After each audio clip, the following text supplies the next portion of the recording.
Здравейте, сега ще казвам рождени дни на дати. Така, 21 юни да напуснат. 24 януари да напуснат. 25 януари да напуснат.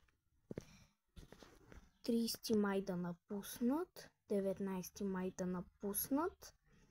9 юли да напуснат.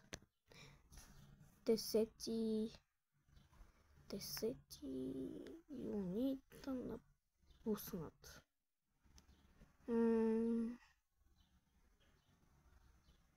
21 май да напуснат.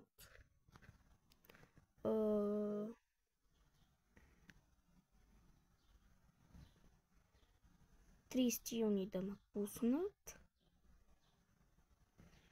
И да, чао!